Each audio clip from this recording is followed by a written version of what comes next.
You got these people around you. The country's full of them now. People walking around all day long, worried about everything. Worried about the air, worried about the water, worried about the soil. Worried about pesticides, insecticides, food additives, carcinogens, worried about radon gas, worried about asbestos. Worried about saving endangered species. Let me tell you about endangered species, all right? Saving endangered species is just one more arrogant attempt by humans to control nature.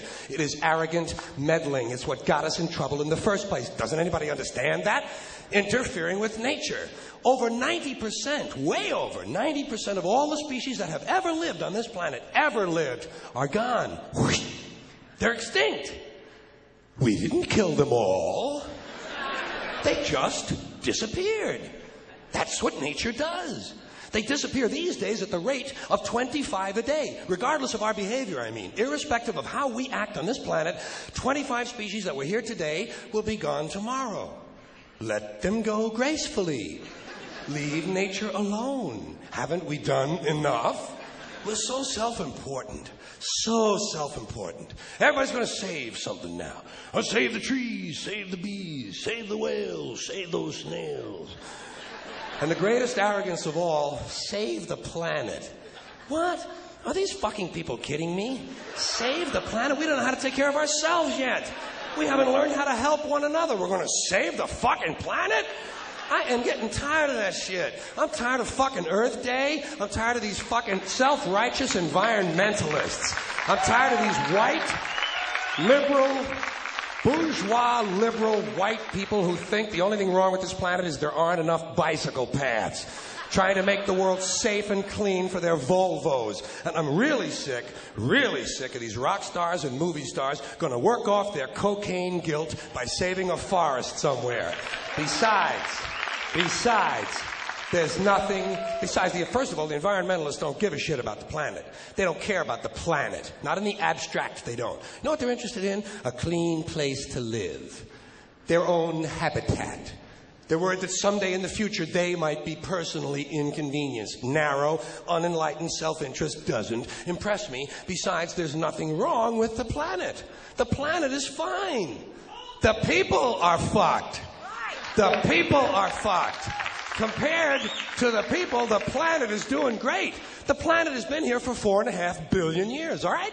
4.5 billion. We've been here, 100,000? Maybe. 200,000? Maybe. And we've only been engaged in heavy industry for a little over 200 years. 200 years versus 4.5 billion. And we have the conceit to think that somehow we're a threat, that somehow we're going to put in jeopardy this beautiful little blue-green ball that's just floating around the sun.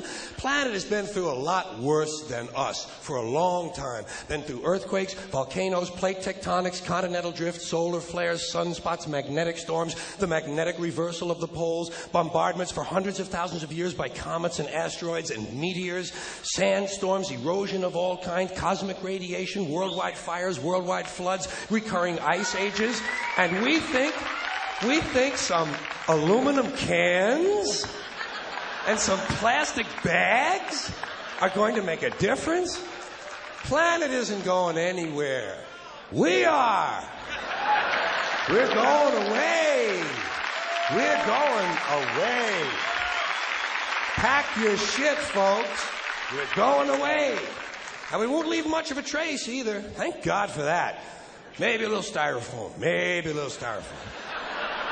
Planet will be here and we'll be long gone. Just another failed mutation. Just another closed-end biological mistake. An evolutionary cul-de-sac. Planet will shake us off like a bad case of fleas. A surface nuisance. You want to know how the planet's doing? Ask those people in Pompeii who are frozen into position from volcanic ash. How the planet's doing.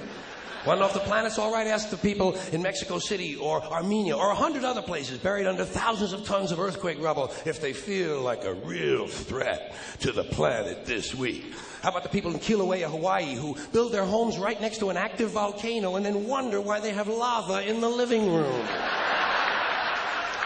planet is going to be here a long, long, long time after we're gone, and it will heal itself. It will cleanse itself, because that's what it does. It's a self-correcting system. The air and the water will recover. The earth will be renewed. And say, if it's true that plastic doesn't degrade, well, the planet will simply incorporate plastic into a new paradigm, the Earth plus plastic.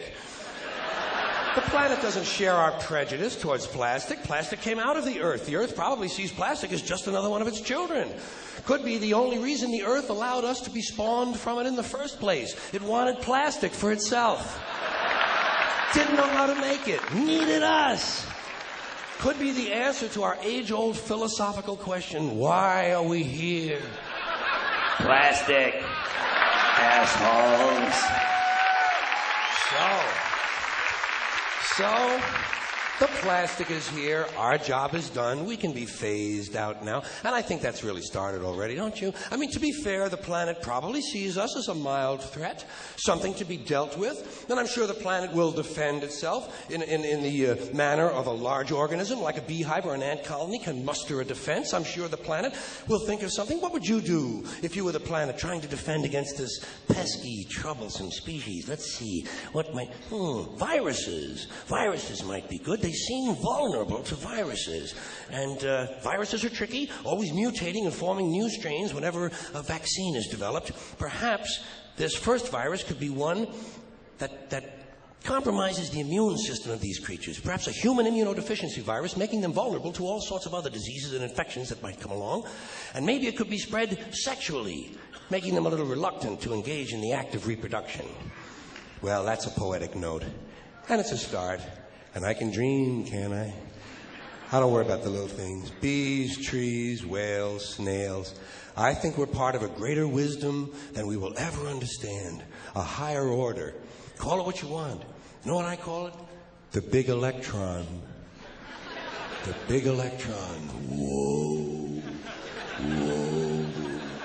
Whoa. It doesn't punish. It doesn't reward. It doesn't even judge. It just is. And so are we, for a little while. Thanks for being here with me for a little while tonight. Thank you.